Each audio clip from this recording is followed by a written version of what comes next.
When we're young, we have an amazing, positive outlook about how great life is going to be, but somewhere along the line, we forget to dream and end up settling. Join Up Dots features amazing people who refuse to give up and chose to go after their dreams. This is your blueprint for greatness. So here's your host, live from the back of his garden in the UK, David Ralph. Yes, hello there world, how are we all? Can you believe it? Episode 100. I've been building up to this for, it seems like 100 episodes, and we're finally here. And we have got an absolute belter today. We have got a man who quite simply rose to the top and was going to be the only person who would fit the mantle of being my 100th guest. And I've had people banging down the doors. I had Paul McCartney phone up the other day and say, I want to be on the show, the 100th one. I've heard it's a big thing. And I said to him, Paul, unless you can get the other three Beatles, it's not going to happen. I've had David Bowie crying. It's been pathetic, really. So today's man, he's been nailed on this, and I'm absolutely delighted that he's on the show, because quite simply, without him, then I wouldn't be on the mic today, so you know where to send all your complaints to. He's a man with a fascinating story of successes, setbacks, leaps of faith, and finding his unique path. Growing up in Philadelphia, he was a normal type of kid, obsessed with sport, finding trouble at school, and generally being a kid. But unfortunately, that freedom of thought and energy changed when he was moved from his beloved Philly and taken down to Florida. And it seems to me this was the start of him looking for his path in life. He didn't fit in down in the Sunshine State, so as soon as he could, he got himself back up north and discovered one of the first dots in his life that links him to where he is today, the internet. He was fascinated by the World Wide Web, so developed skills to be a web designer. And that was his life for 15 years until, unfortunately, his parents both passed away in a very short time, and he found himself sitting with just $14 in his pocket. He was over 30, with a decision forced upon him. Would he accept the punches that life had dealt him, or would he start fighting back? And that decision was made, and he took the steps that made him know too much and not want to work for anyone else again. He was going to become a solopreneur and own his own future. But how did he know he had the skills to be a success in the online arena? And how did he know where his true passions lie? And does he regret inspiring guys like me to jump into the pool too? Well, let's find out as we bring on to the 100th show to start joining up dots, the man on the mic, the host of the Solopreneur Hour podcast, the one, the only, Mr. Michael O'Neill. How are you, Michael? Oh, David, what is happening? I am so flabbergasted by that intro.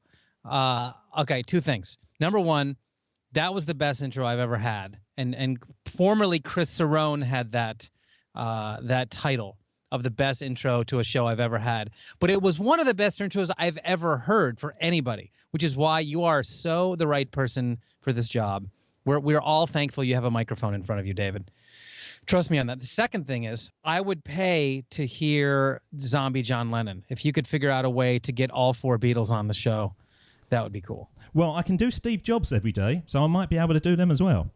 Oh, so dude, that was incredible. I'm as I say, I'm flummoxed.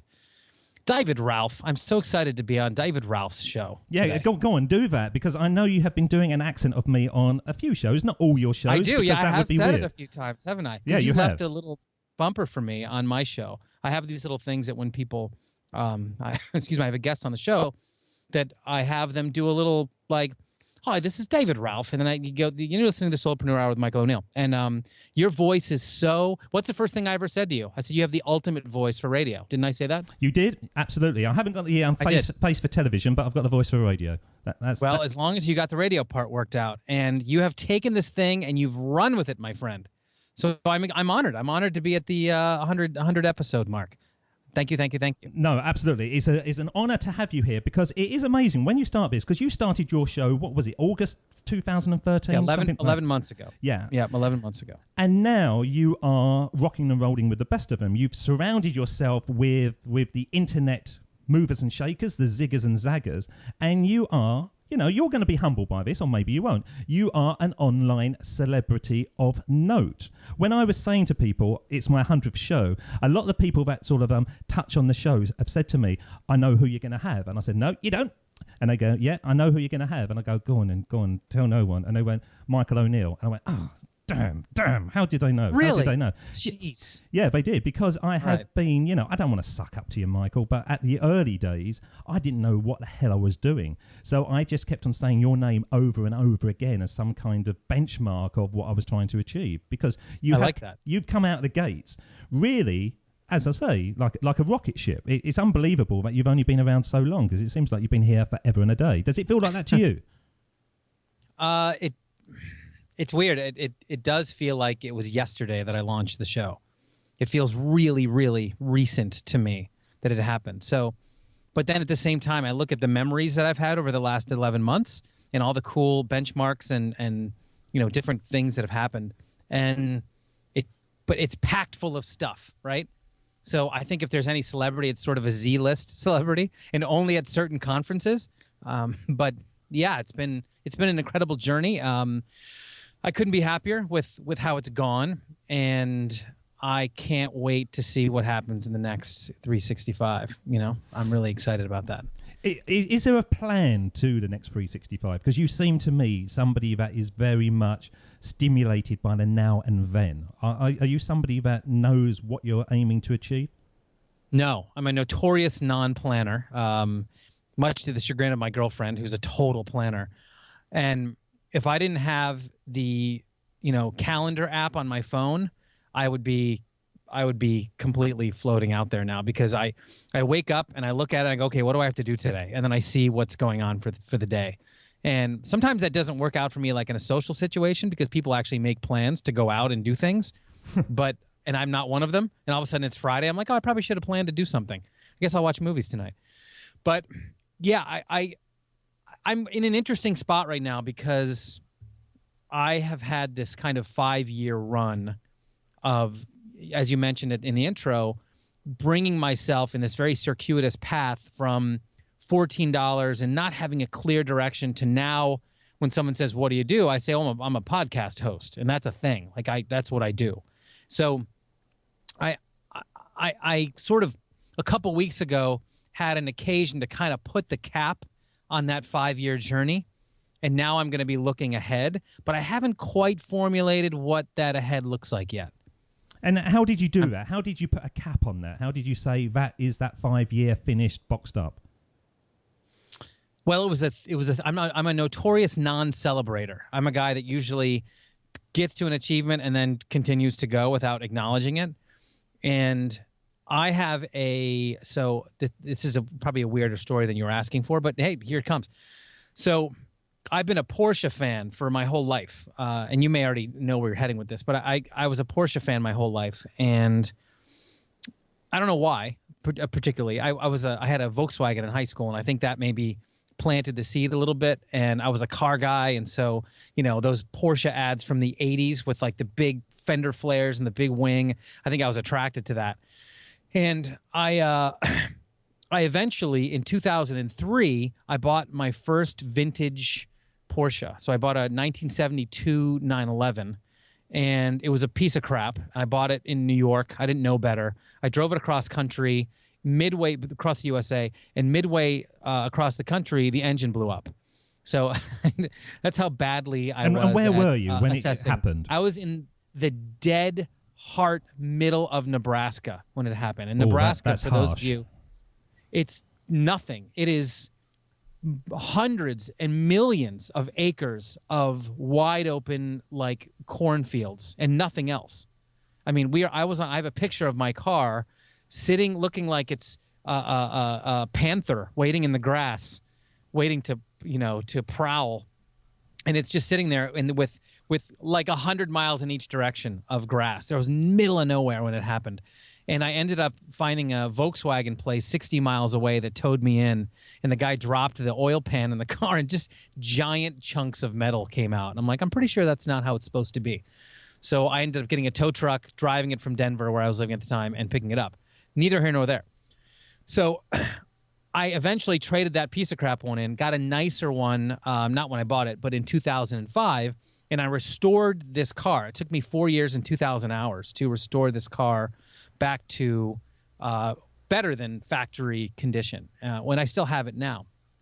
And as part of the dynamic, this one's a 1969 911, and the 69 through 73 911s are very, very sought after. They are the iconic 911s. So when you would see Steve McQueen and a picture of him in the 60s, in Le Mans or something, driving a 911, he was driving one of these sort of 69 to 73 versions.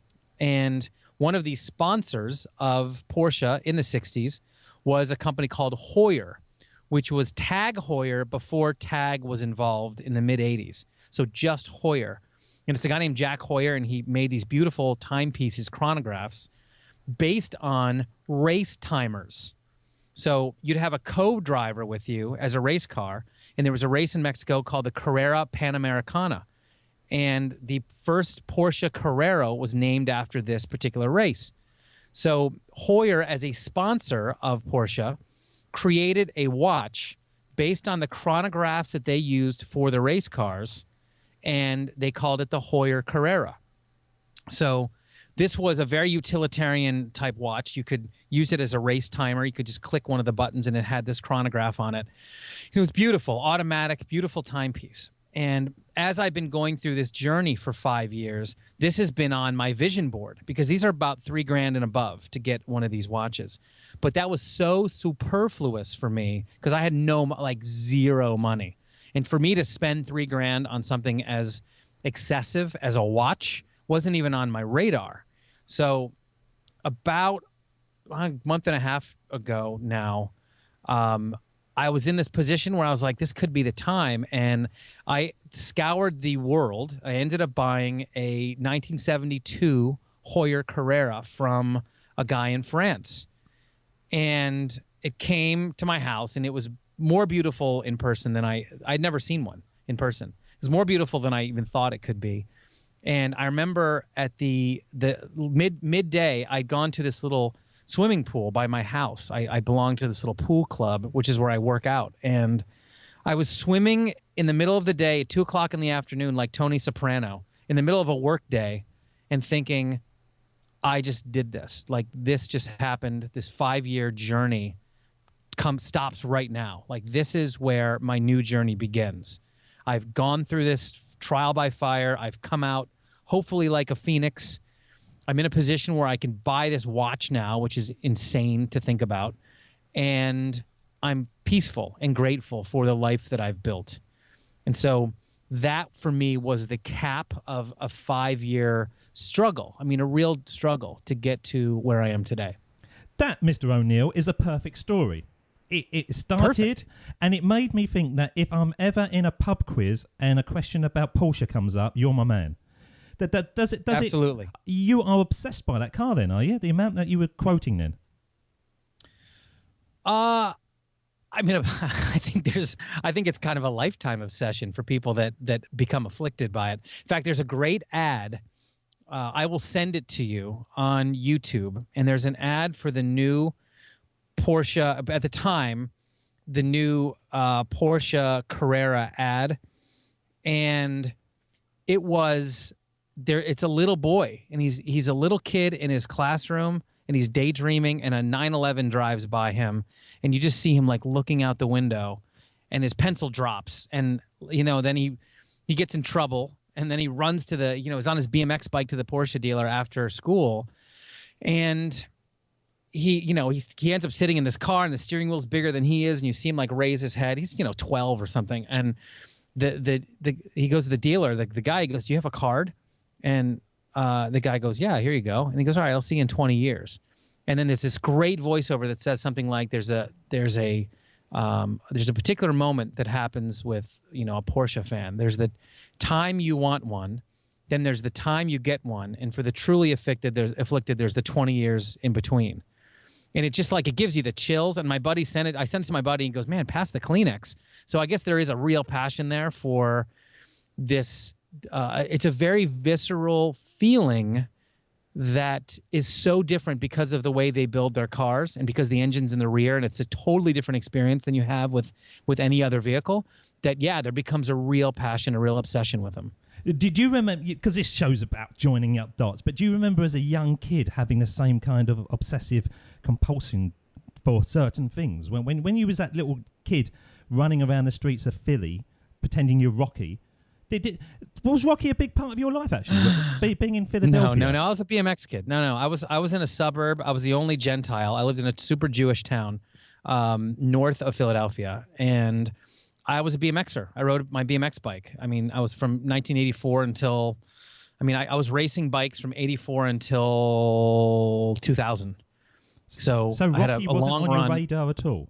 No, not at all. Tony Hawk and Dave, Dave Volker and Matt Hoffman and, BMX guys, Bob Harrow, they were all on my radar. I'll tell you, here's a join up dot that is current, is that I rode an entire day with, wow, I just blanked on his name. That's embarrassing. What's it? Really? I'm killing myself right now. This is bad radio. What's he look like? He's a big famous director now, and he what films has John he done? Malkovich, being John Malkovich, won a friggin' Oscar. We'll edit come this. on. We'll edit Really? this, and it make you seem seamless. Spike Jonze, for crying out loud. Spike Jonze. Yeah, Spike Jonze, the director. It was a dude I rode with at a place called Rockville BMX, and we were just BMXer dudes riding around. And then he became a photographer for one of the BMX magazines, and then started doing filming because he did Beastie Boys' first video, I forget which one, and then started doing independent films, then did Being John Malkovich, and now he is like an international, massive director, like one of the best, most well-reputed directors in the world. And it was kind of cool. So he did Adaptation, he did Being John Malkovich, Where the Wild Things Are, just done amazing stuff. So Academy Awards, and so pretty badass. He did Her, the movie Her, most recent. Yeah, that's Spike Jonze. So is there sort of a similarity between the young kid in Philly and now? Because I sit across the pond and I listen into the conversations that you have with your internet guys, and it does seem from this side of the pond that you've got a little gang of friends and followers and whatever that basically control the internet. And I was saying to Rick Mulready, I had him on the show, and I said, do you ever feel like slipping something in like Pat Flynn's drink or John Dumas's drink, just so that the next morning you turn on your screen and see if there's a black corner on the internet because it's not functioning for that time? Because it kind of seems like that, and he wouldn't be pushed in that, slipping a Mickey into his drink in any shape or form. But you seem a little bit edgier than those other guys. Yeah. Is that because you're from Philly? Because it's a very sort of industrial kind of, it's a real city, isn't it? It feels like a working class city when you're there. Yeah, I think the edginess is something that I'm kind of I don't know if you curse on your show, but I'm kind of a no BS kind of guy, and I've never been one to straddle the fence very much. And I think what happens with a lot of these sort of internet type celebrities is that they're so concerned about getting the broadest audience that they sometimes come off as being a little bit milquetoast or a little bit vanilla. And I come from a totally different perspective where when you think about media, you think about New York, Philadelphia, Boston. These are like the media centers of the world. It's where, you go to Boston College. That's one of the broadcasting school. That's where Howard Stern went. That's where many very famous broadcasters come from those places. I went to Temple University, which has an incredible media department. And when you look at the people that are iconic in history, they're not people that are vanilla. They're people that have strong opinions one way or the other.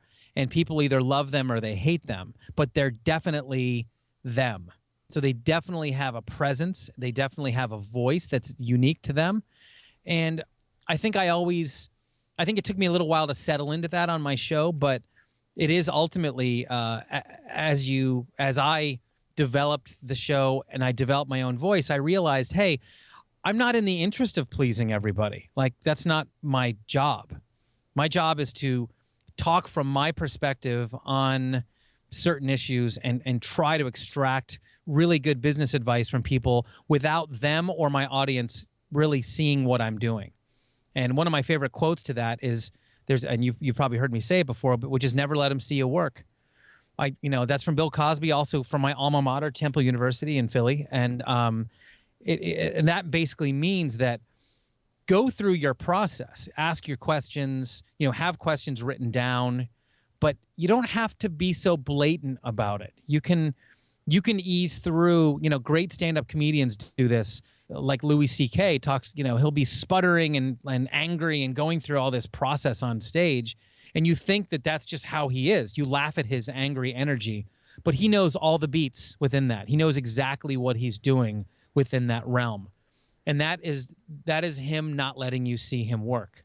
So how much, when you're on the mic then, how much is you now being absolutely authentic, and how much is it creating a mood, creating an atmosphere on the show? What, can't you have both? Well, I don't know. Can you? What are you asking? Are you asking how much is sort of pre-written and how much is off the cuff? Yeah, well, no. On this show, for example, some of the things I say, I only say to get a reaction from the guest. Do I really mean it? Kind of. Do I think that they are going to go against it? Yes, so I will say it. How much do you actually say that you believe 100%? Well, first of all, you do that because you understand this and you're a pro. I mean, this is a very natural place for you to end up. So I think that I do very similar things to you as you do, just because, yeah, sometimes you want to extract some stuff from a guest that is being difficult. But yeah, I mean, I'm pretty authentic, dude. There's not a lot. There's people that have met me in real life and go, oh, you're exactly like you are on the show. I'm like, yeah, exactly like I am on the show. I turn it on and I talk. So I don't have this, I'm not affected in any way. I just go. So you're not like, you haven't got a human graphic equalizer when you press record, you just kind of increase certain parts of your personality?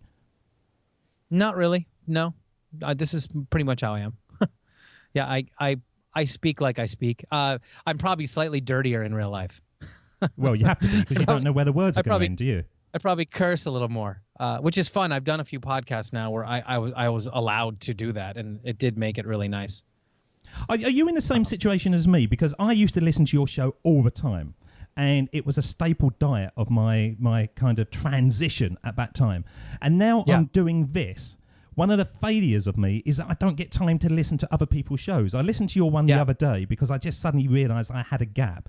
But you almost become an island of your own success, where before I used to listen to shows and I used to think, oh, I'll take a bit of that and I'll take a bit of that and become like a magpie. Sure. And now I don't know what the tastes are out there, and I don't know whether I'm being current, edgy, or whatever. It just seems to be that I'm speaking to the mic and I throw it out to the world, and hopefully it falls well. It seems to be a failing of me. And so do you have the same thing? No, I'm exactly the same way. Partially by choice and partially by time. So when I do have time to consume podcasts, I don't tend to go business. I tend to go comedy, and lately I tend to go NFL football. I listen to podcasts related to that because I want to be able to clock out a little bit. When I do want real inspiration, I've been listening to Here's the Thing with Alec Baldwin. It's WNYC. I've not heard a better intro or production or interview style than that show. It's his intros are nothing short of brilliant. I mean, they're amazing how he brings a guest on, and then how he interviews, and his questions are very in depth, and he's such a pro that it makes it really easy for me to like look at that bar and go, okay, that's where the Solopreneur Hour is going. That's what I do. I actually, honestly, David, I find now the more that I get into this show, the more I almost can't stand other people's shows. Like, there's so few that can capture my attention and that I feel like are being done well. Even with really good friends of mine that do shows, I just go, man, that is almost unlistenable. So I just don't. I definitely look far above the kind of internet marketing / business world for inspiration on how I want to run mine. Because the only two that I listen to now is yours. And when I started, I wanted to listen to every single one. And the Nerdist. And they're the only two that I get a chance. Yeah, great. And Nerdist is good for a number of reasons. Yeah, I just like the way that it kind of flows and you don't even know it started, and it just kind of eases in. That's right. That's right. Yeah, they just start. We kind of did that today, didn't we? Yeah, absolutely. And I should have recorded that was the good stuff. Yeah, we talked for a while before we started recording. You're like, man, I should just. I was like, yeah, hit it, go for it. We'll start like Nerdist. But yeah, no, I think that since there's such a glutton of new shows out there, and I don't.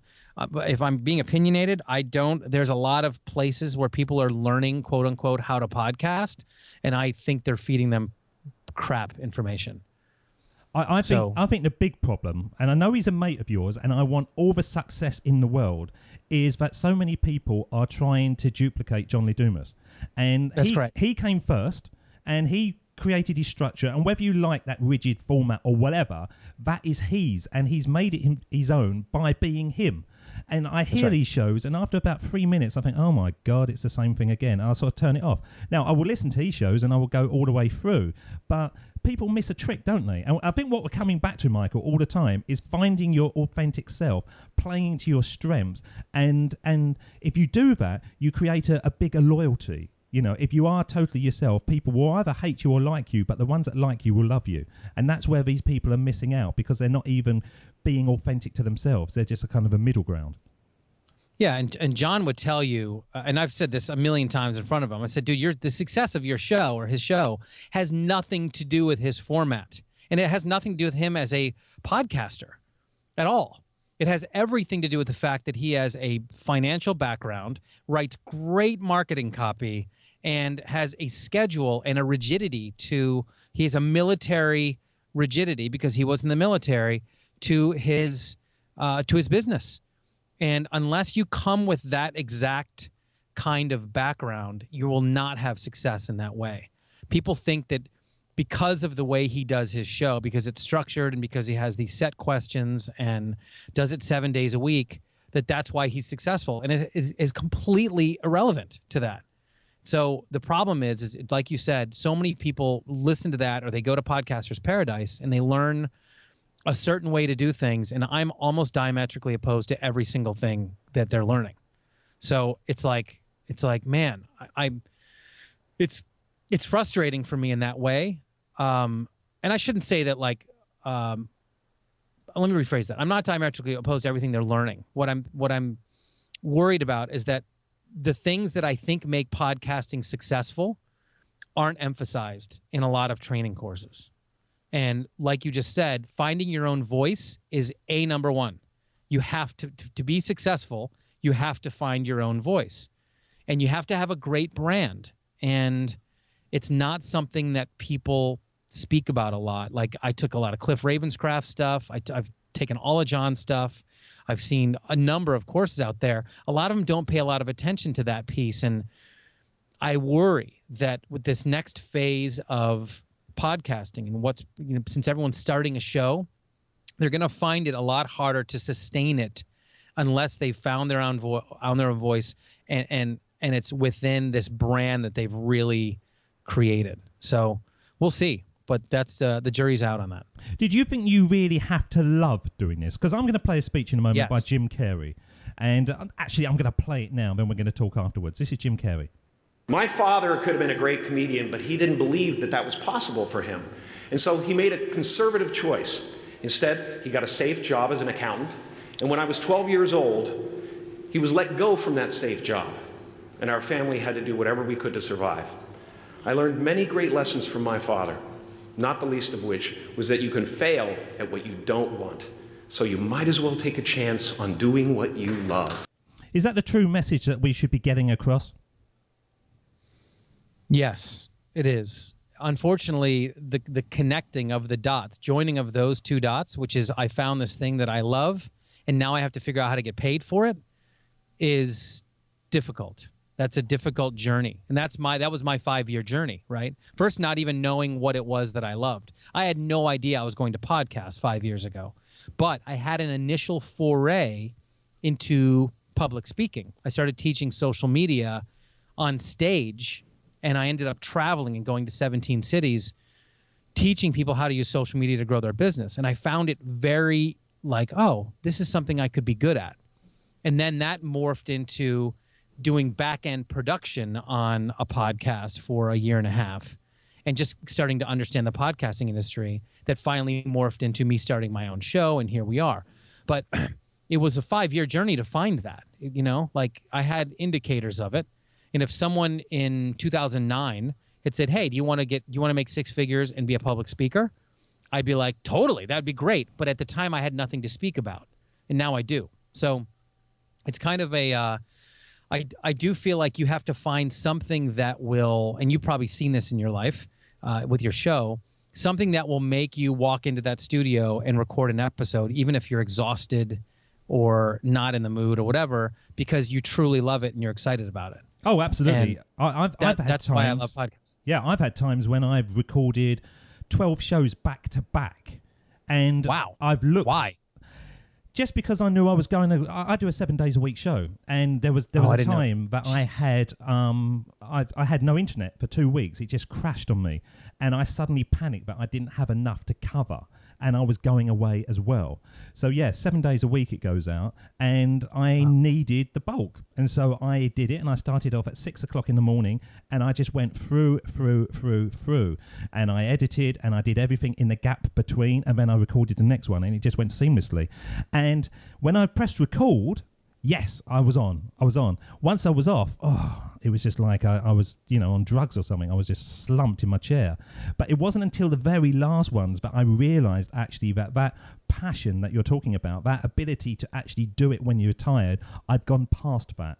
And I was actually feeling ill. And I remember doing this show, and the sweat was pouring off me. And I've listened back to it, and it doesn't sound like it, but I realized then that actually, no, you've got to look after yourself as much as you do actually doing something.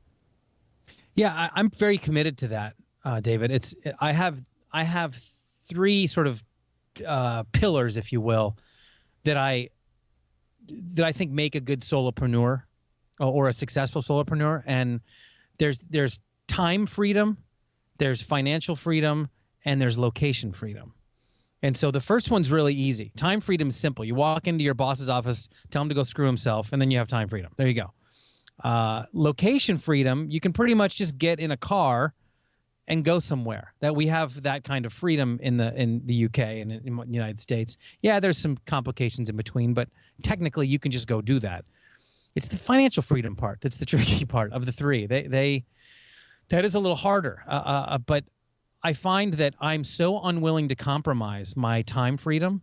I've turned down so much more money because it would compromise my time freedom. Like I could have a lot more coaching clients and a lot more people in my group coaching. It's called Solo Lab. But with that, I would have to commit another couple of days to taking care of them. And I'm unwilling to do that at all. Like I love my life the way it is right now. And I can be comfortable financially. I can go do fun things, and I don't have to compromise that. And, hopefully I can continue to grow and continue to, make more money, maybe have more speaking gigs, things like that. But I don't intend on working any harder. I just want to, work smarter, maybe try to over-deliver a little more to my audience. And that's what I'm looking for. Well, that's sensible, and that's exactly what I want to do as well, because I hear these people, and it's almost like a badge of honor, but they've quit their 9-to-5 job, and then they go, yes, I'm an online marketing guru, I do this and I do that, and I clock my time, and I'm doing 80 hours a week. And I think, what for? Right. Why the hell do you do that? Why don't you just do 2 days hard work and have the rest of the time off? It seems stupid that they say that.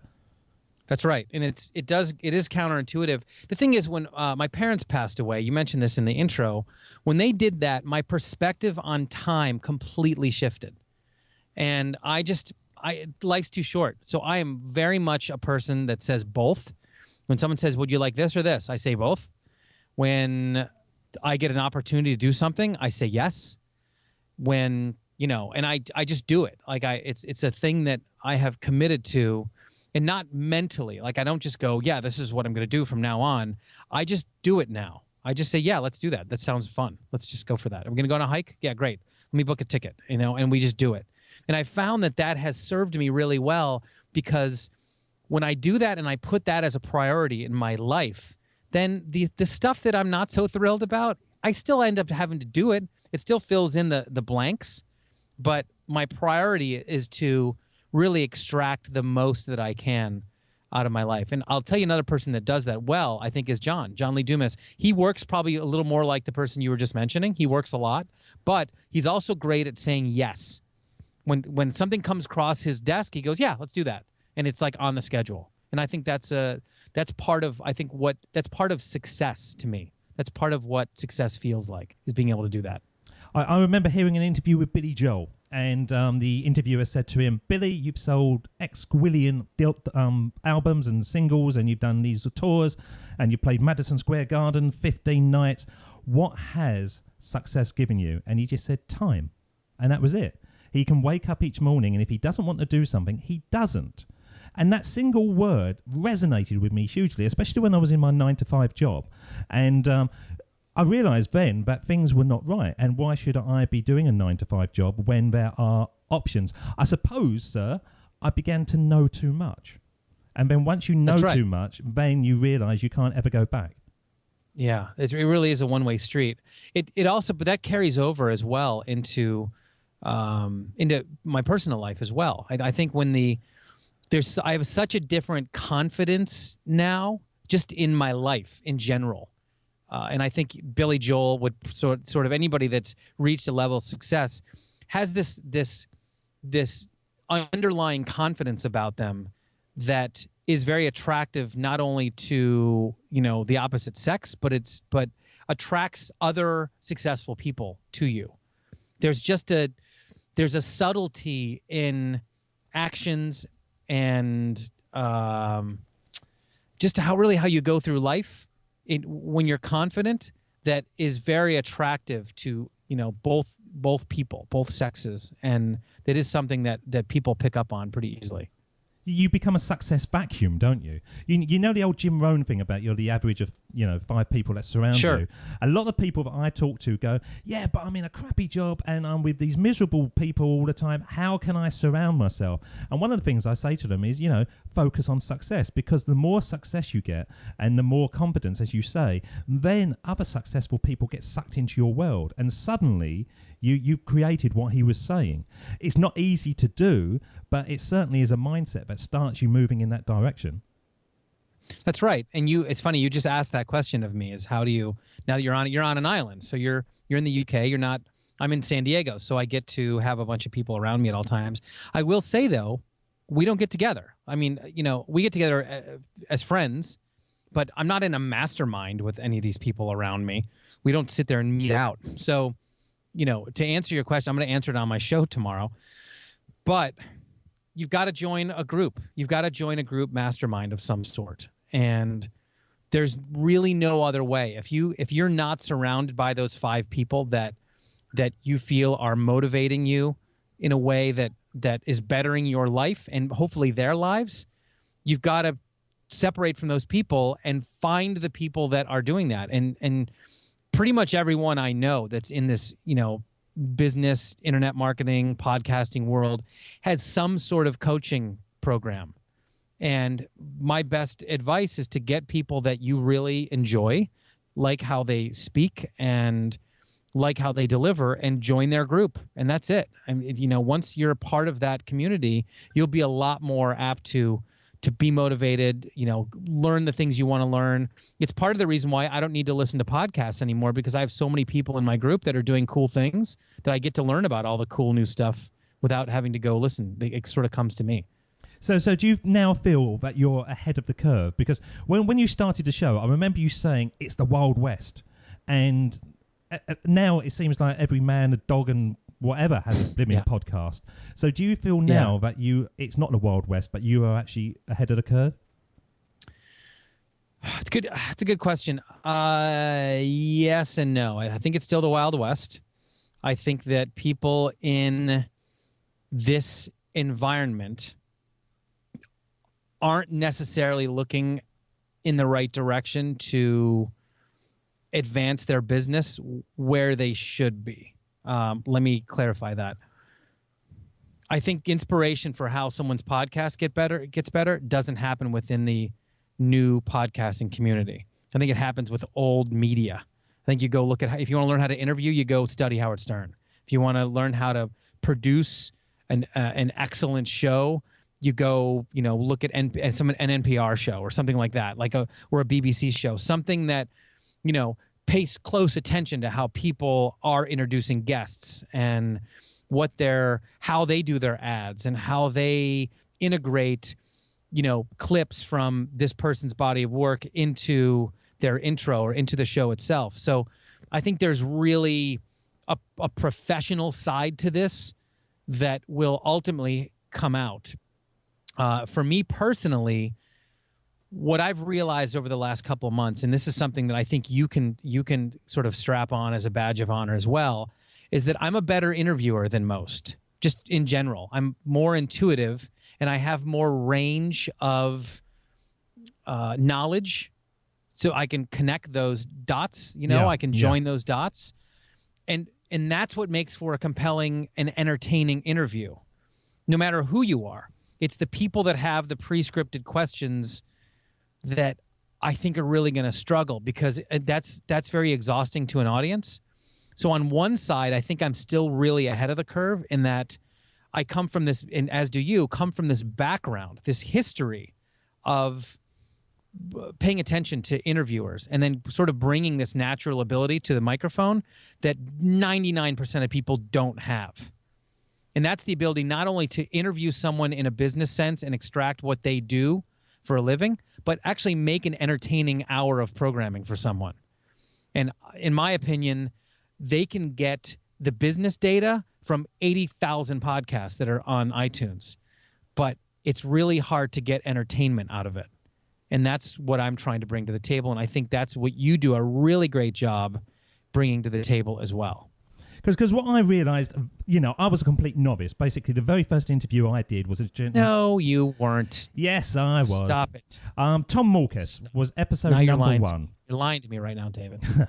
And he was a huge inspiration to me, so I wanted him as guest number 1. And he was talking to a gentleman called John Lee Dumas.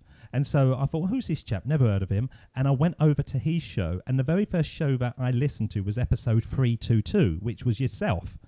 And you're kidding. That was I didn't know that. Yeah, that was the very first episode. And the fascinating thing about it, which got me on the show, and this is my sort of like little join-up dot, was the fact that everything you see in life is normally about benchmarking against success. You see people already there, and you go, I'd like to do that, but it's all right for him. He's had this skill, he's got that, he's a natural, whatever. Sure. But on that show, on EO Fire 322, you hadn't even launched. And he was saying to you, when you're going to go? And you went, I'm going to go on Wednesday, whatever it was. And I tuned in and I listened, or whatever you do. You click on it, you don't tune in, do you? But I heard you speak for the very first time. And I found it fascinating because I was seeing the nuts and bolts of somebody finding their way. And you were saying, yeah, I had 17 downloads. And it wasn't that you were looking at success. You were looking at somebody finding their flow, finding their feet, moving on. And that's right. That's what really flavored my show, was the fact that you were doing something that seemed natural, and you were holding your hands up and you're going, really? I don't know if this is going to work, but hey, if it doesn't, we'll change. We'll move on later on. And I remember you did this show, and it was some chap, I don't remember who it was, and you were down on the beach somewhere, and cars were whizzing past, and your battery ran out halfway through. Yes. And you still put it out. And I thought, that's interesting, because what he's saying there is not that this show has got to be polished and perfect. What he's saying is, it is a journey, and I'm going to improve from that, and that will be the last time that my battery runs out halfway through. That's right, and it was. That was definitely the last time that happened. Yeah, it's a good insight. If I were doing it again, I would probably do the same thing again. I've been always sort of a fan of, let's just put it out. At that time, I was leaning more on my hopeful interview skills than I was like ultimate show quality. And since I'd already put out a couple of episodes, it wasn't that bad. But I really loved the guy's story, so I was like, there was Harry Smith was the guy's name, and I thought, let me throw that on. And why not? What happened? And somewhere, and this is what's so cool about this, right? you heard one single episode I did from John Lee Dumas, which was like a random occurrence. And look how much it's affected both of us. Yeah. Just that one thing. So if one little episode you put out catches the right person, it can literally be life-changing. I will say something. I want your listeners to go to Solo Hour, solohour.com, and I want you to go back to like let's say pre-70s. So anything from episode 1 until episode 70. And I want you to click on those posts and read how great David's comments are for the episodes. They are so insightful and brilliant, and you do such a great job summarizing. I think I even wrote to you once and said, do you want to write my show summaries? Do you remember that? You did, and it was just at the crux of me doing this, and I knew I was just going to start. So cool. So I'm and you just did it the other day when that episode you listened to. You do such a great job summarizing. You're going to be such a smash successful podcaster, David. I have no doubt whatsoever. You are going to. I hope you will let us be on your show someday when you do these live broadcasts in front of 100,000 people at Wembley Stadium. Do you know when you start this, and I'm really going to open up here, so I don't really ever share this, but when you start this, you want it to be so good and you want it to be brilliant, and you kind of do a passable job. You look back on them and you go, okay, yeah, that wasn't quite where I wanted to be, but it was all right. And then you hit sort of little milestones and you listen back to some of your shows. I don't know if you listened to yours.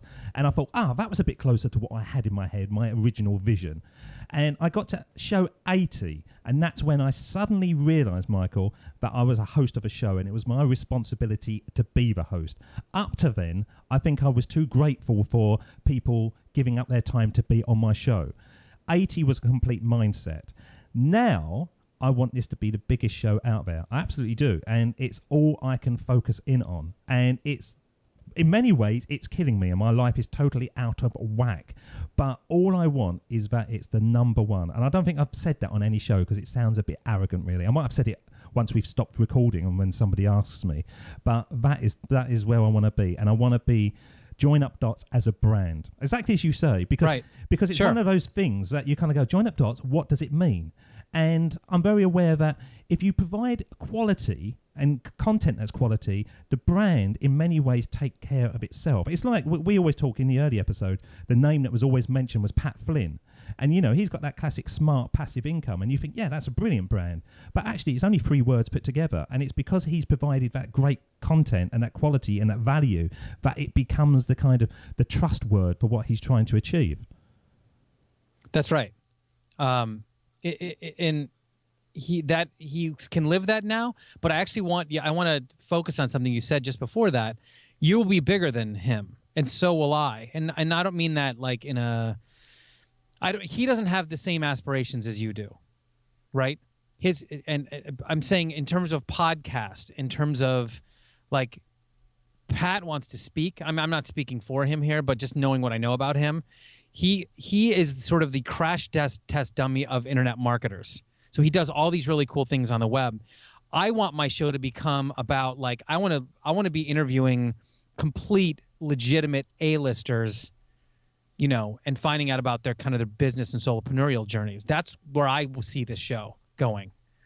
And because of that, when and if I get to that point, the podcast itself will be bigger than all of the internet marketing type podcasts. Does that make sense? Yeah, no. It'll be way bigger than that. It'll be more like Nerdist. Chris Hardwick gets killer guests on his show. And that's why his podcast is, number 1, number 2, number 3 on iTunes overall. And so it's one of those things that it's what I aspire to do as well, is to get working within this like real A-list category of people, because I think that they'll appreciate talking about their journey. And so that's where I want to head with it. I was very strategic and I changed direction. I realized that when I started, I was just throwing out the net to anyone, and anyone would jump on the show, I would have them. But round about sort of 80, I think, once again, I thought to myself, no, I can't do this, because when I was looking at other people's shows, I was thinking, oh, they've been on my show, and it was just a sort of hybrid of people doing the rounds. So I went off in a different direction. So if you listen to episode 88, I had Kathy O'Dowd, who was the first woman to hit the summit of Everest from both sides. I've got the first civilian astronaut coming on the show. I've got the chap who a few years ago was worldwide news because he sold his life on eBay, and he's just sold his life to Disney and all that kind of stuff. So I realized that I had to change direction to become more unique to me, more interested by the stories, and more extract out of them what I wanted to show to the world. And that was my original vision. But I couldn't see that until later on in the journey. Yeah. And that's really what you've done. That's the whole point. That's why you will be successful, because you've done this in a sort of a different way. Well, in your life, when you look back to sort of the Philadelphia kid and you're riding around on your BMX and all that kind of stuff, were you just sort of wanting to be the classic sports kid? Was that it? If you look back now, and we are going to send you back in time soon on the Sermon on the Mic. No, I was a show off though. I think I was, a performer of some sort. And is that a key part? Is that a key part that what makes Michael O'Neill who he is? Do I play better racquetball with an audience? Yes, every single time. Yeah, I think so. I think that's in there. It's in the DNA for sure. I don't use that a lot, but it's in the DNA. I work better in a performance environment, which is presumably why I kind of screw myself on the show intentionally. I prepare in a way where I've researched my guest, as you have, and certainly you've listened to the show a bunch of times, so you know a little bit about me, and you're able to then naturally structure questions that dovetail into my history, and that's what a good interviewer does.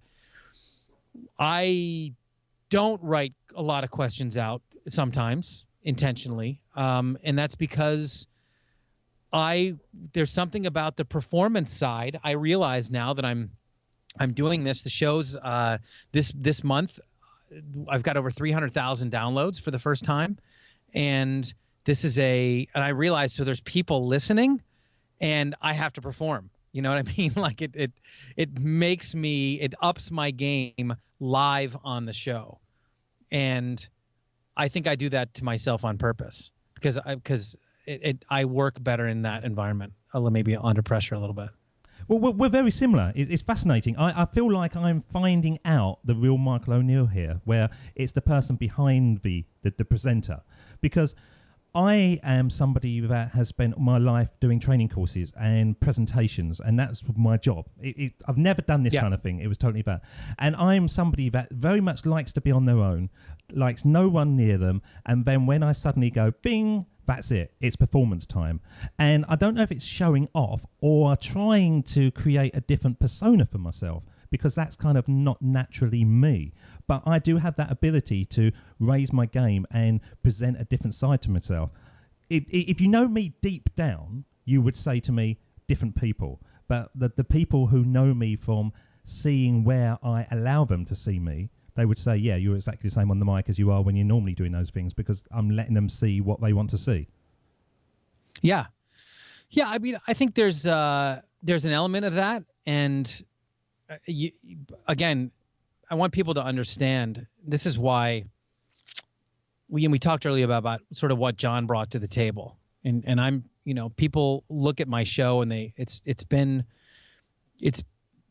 pretty successful in the first 11 months, just overall. That's not a fluke, because I didn't just start in August of 2013 with kind of media. I've been a professional drummer my whole life. I've performed. I've been a racer. I've been, a competitive racquetball player for many, many tournaments for many, many years now. And before that, it was tennis. So I've always been performing in some way or the other. I coached for 5 years on teaching people social media in front of huge audiences. I've played Red Rocks in front of 10,000 people. Like, me being on a microphone and being natural at it is not something that happened overnight. This is something that you walked in with. You've been training for years before you turned a mic on yourself. So it's kind of like, yeah, right. Yeah, you were new to podcasting, but not new to trying to translate a concept from one person to an audience. Like, that's something you've been doing for a long time. So that's, I think that it's a bit of a misnomer within our industry that, yeah, anybody can, podcast, or anybody can start blah, blah, blah. You go, all right, that's kind of cool. I get it. Yes, technically you can turn on an app. You can go to Boss Jock on your iPhone and upload a thing to Libsyn. You've got a podcast. But can you do it well? Can you do it so that when someone switches from morning radio or Howard Stern or the BBC to your podcast, that they don't notice a huge drop-off in quality or, sound quality, interview quality, production quality? That's what I try to bring to the table, and I think you do the same thing. So what you're saying, really, and I'm going to play the words of Steve Jobs because he says it very well as well, is that no experience is wasted. It doesn't matter what you've done in your life. You will pull elements and you will extract what you need to create your new path. 100%. Absolutely. Yes. Everything you've done up until this point is training for you for this next phase.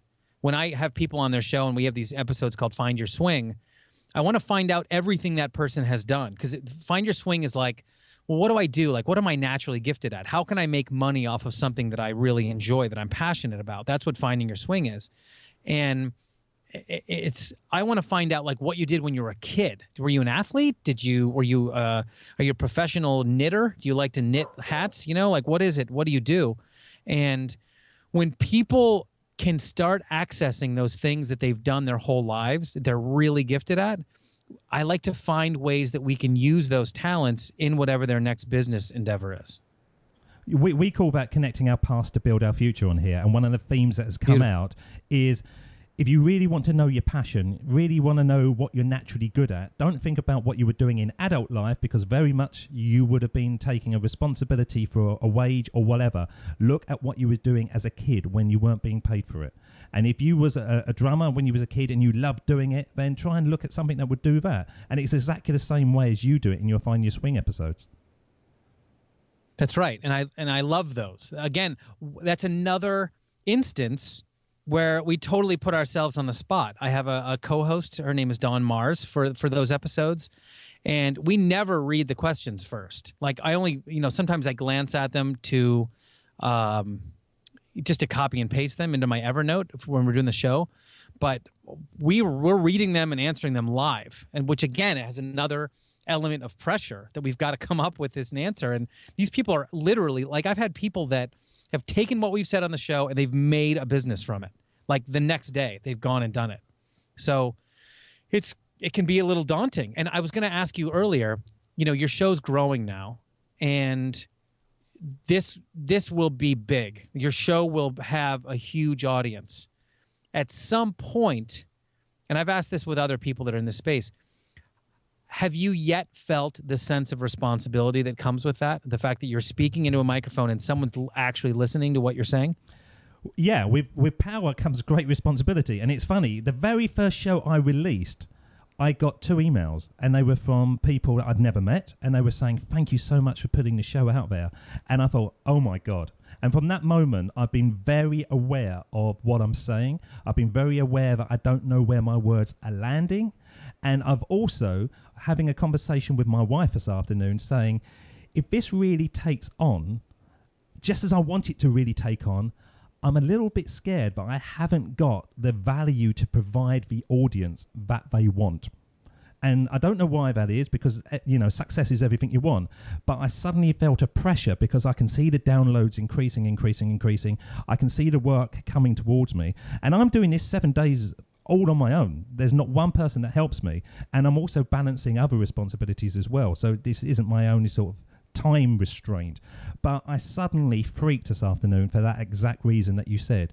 Oh my God, this is power, this is responsibility. I've got to be careful with it. Yeah. Have you also found, and I agree, and I've felt that in some respect. I haven't yet had anybody come back to me and go like, you ruined my life. But although that's going to happen, right? It's someone will listen to something you've said or I've said, and they're going to do it, and it's not going to work for them. And we won't have the details, but they're going to say, I listened to you and you ruined my life. That's going to happen. There's no way that doesn't happen. When you grow this thing to where it can go, there's no way that doesn't happen. Well, I think our shows are slightly different, though, because you teach nuts and bolts. I think with my show, I talk about hope, and I talk about leap of faith.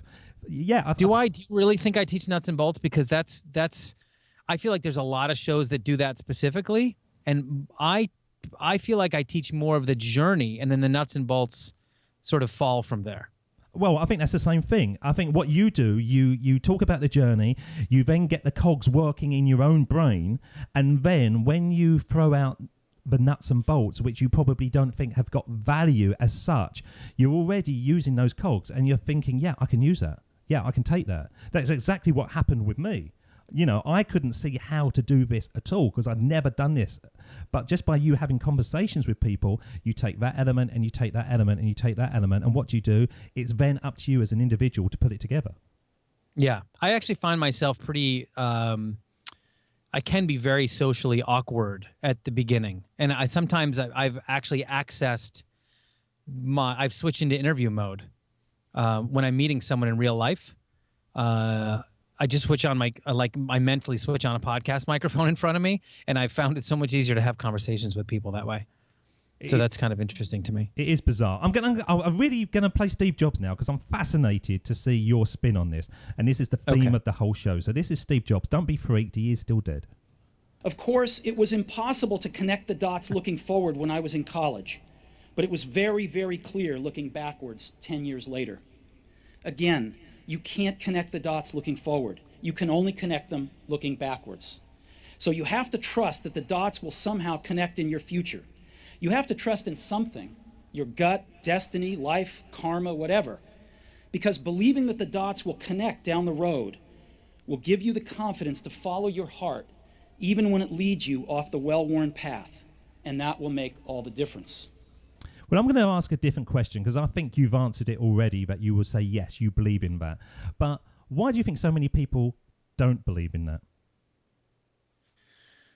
I think that most people get hung up on the how of something. For example, I think that we pick a point B, right? We pick a point B. There's the dot. So I've got this. I want to have this show. And to get this show together, I need this. And we get stuck in the details of the this. Instead of, all right, I'm going to sort of flow through this. All I want to do is get to that thing. I'm not sure how I'm going to get there yet, but I'm gonna. I don't really know. And by the time you get there and you look back and go, wow, that is not the path at all that I was going to take. My favorite metaphor, or maybe it's an analogy, I forget, but for this is if you and I were sitting at a cafe and there was, a 3-story building across the street, and I said, David, there's 100,000 pounds sitting in a bag on the roof of that building across the street. You have 15 minutes to get it. How fast would you be out the door to go get that money? I'd be like the Roadrunner, wouldn't I? Right, but you wouldn't know how you were going to get it. You had no idea how to get to the roof of that building. You just knew you were getting to the roof. You don't know if you were going to, helicopter down. You don't know if you're going to call the fire department to take you up there or, scale like Spider-Man, but you're getting to the roof of that building somehow. And I think what successful entrepreneurs do is they just keep their eye on that bag, the bag that's on the roof. They're not quite as concerned about the how part. And we very much get concerned about the how part. And the second piece of that is when someone gives you an opportunity, I just said this a little earlier, when someone gives you an opportunity, our instinctive reaction is to say no because of this, and this, versus instinctive to say yes, and I'm going to figure out how to work out this, and this. And that is a huge mental shift, even though it's very subtle. It's just yes and no. But if you'll find that people in your world that are really successful or really look like they're just having a great time, they're the ones that say yes first and then figure out how it's going to work after. And most of the people that are stuck and they don't get from that one dot to the next dot, those are the ones that say no, because, you know, I can't live in San Diego because I have kids in school, or because I can't afford the move, or because whatever. We can come up with 15 different ways, but in reality, all that stuff can be worked out. So I think that's how I would respond to that. And I hope that helps someone. So what scares you? This is probably my final question before I send you on the mic and you can have a one-on-one with your younger self. But as you are now, and you've got this rocking and rolling show, everything's going well, you've just bought this lovely watch, you've finished off the last 5 years and everything's good, and you've got a lovely new girlfriend. What scares you when you look at what you need to achieve? What scares me? I have to say, I look at the being intimidated or being excited. I sort of treat the same way. So I don't get super excited about everything, and I don't get scared about everything. Gosh, I mean, I can honestly say I don't have that. For the same reason, when someone said, you know, when I was literally, I was scraping up change so I could take an airport shuttle for a ticket that was paid for by somebody else to go speak in front of 3,000 people, and in which I was going to make $5,000 or whatever that weekend a few years ago. I literally had to scrape $8 up so I could take the shuttle, like in change, so I could take the shuttle to get to the airport. That I had $18 in my bank account at the time, and so it wasn't enough to get the cash out of the ATM machine. So I wasn't worried about it. I've never been worried about stuff like that. And I didn't even know what success was going to look like for me, but I had a feeling that I was destined for it. That's the only way I can say, is that it was very innate, and I didn't know where it was going to come from, but I was very patient about it. And I was also very patient about you know, I knew I was going to meet a great woman at some point, and I was able to, you know, like you said, about a year ago, but recently. So I think that I have that vibe that it's the same reason I don't plan a lot. I just don't. I'm living very much in the moment as I go day by day, and for better or for worse, I don't plan as much as I probably could or should. But right now, I'm not really, you know, scared about anything. I mean, I could say, you know, the show doesn't grow at all, but even if it doesn't, I'm living a great life right now. So I guess I'm not even that scared of that. Okay, last question before we send you back in time. Is it easier to move forward when you've hit rock bottom? And you really did hit rock bottom, didn't you? Yes, it is. It's easier for me to keep perspective on it, for sure.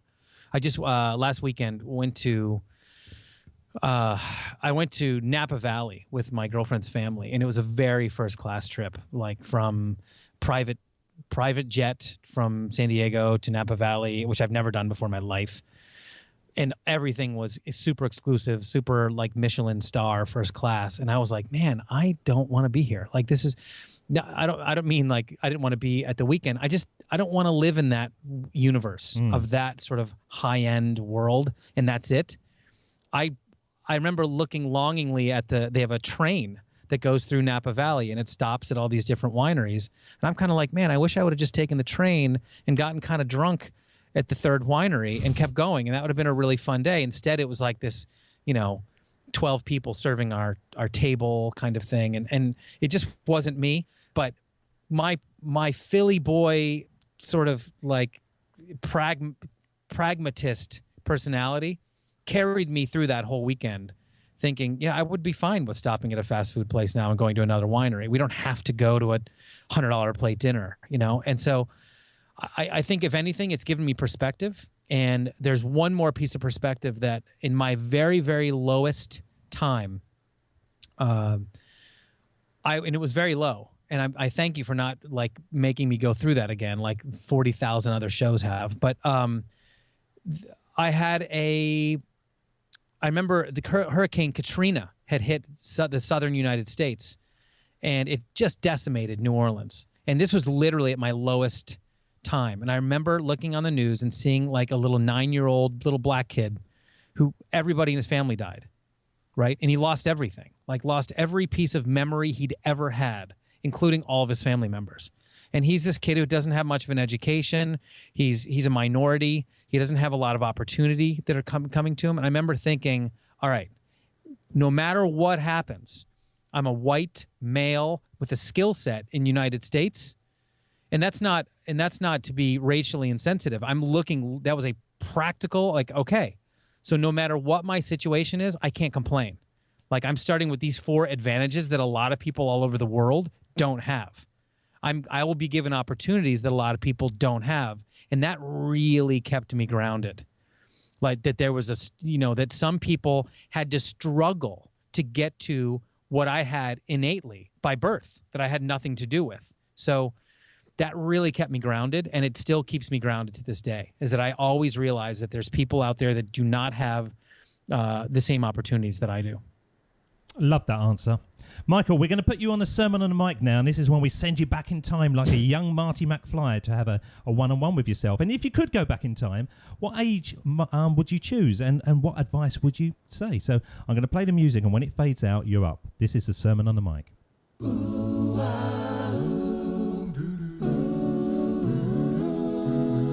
Here we go with the best bit of the show, the Sermon on the Mic, the Sermon on the Mic.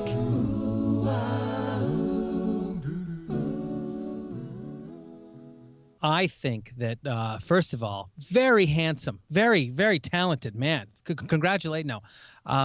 If you could work on harnessing that Philly attitude a little bit, just over the next few years, if you could take the edge off of that not everybody is out to get you, and focus on building some relationships that you will sustain forever, and without having that kind of, screw Eugene.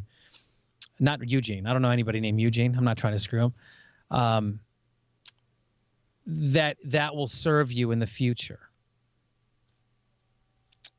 Yeah. So to bring that, and I know that was very short, but to bring that in, I feel like over the last few years, I've been able to take this. There was a bit of Philly attitude, like where if someone slighted me in any way, that was it. They were erased, like done. And there was no real going back. It was partially like it was the Scorpio in me that sort of like had that stinger. And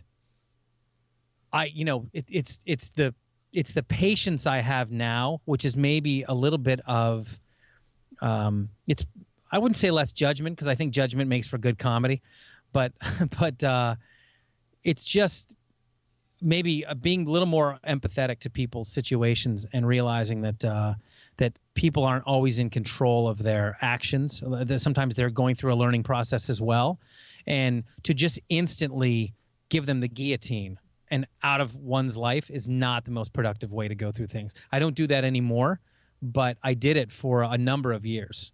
And I think it was just a reaction to losing my parents and it being so much okay, well, if I'm going to lose this anyway, I might as well just cut it right off. And I think that didn't serve me for a long time. But yeah, so I'd fix that. Michael, how can our listeners connect with you, sir? Well, you know this. I know this, but you say it in an American accent. It's better. I would say the same thing if you were speaking in a British accent. By the way, you're going to come on my show sometime? I would love to come on your show. It'd be an absolute honor. Great. And Howard Jones, I want him too.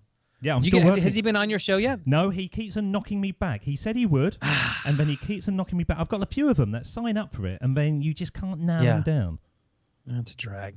Anyways, the show is called the Solopreneur Hour. The website, because no one can spell preneur, is solohour.com. And if you'd like some coaching, do you have a coaching program yet, David? No, I've only been focused on building the audience. That's good. Well, so if anybody needs coaching, including you, my friend, I can't believe you're not in Solo Lab. It's iwantsololab.com, and we'd love to have you in our really cool community. Michael, thank you so much for spending time with us today, joining up those dots on the 100th episode. And it's quite apt that it's the world's longest episode I've ever done as well. Please come back again. It is, yeah. We're about 7 minutes past what we normally do. So come back again when you have more dots to join up, because I do believe that by joining up the dots and connecting our pasts is the best way to build our futures. Mr. Michael O'Neill, thank you so much. And thank you. David doesn't want you to become a faded version of the brilliant self you were once to become. So he's put together an amazing guide for you called the 8 Pieces of Advice that every successful entrepreneur practices, including the 2 that changed his life. Head over to joinupdots.com to download this amazing guide for free, and we'll see you tomorrow on Join Up Dots.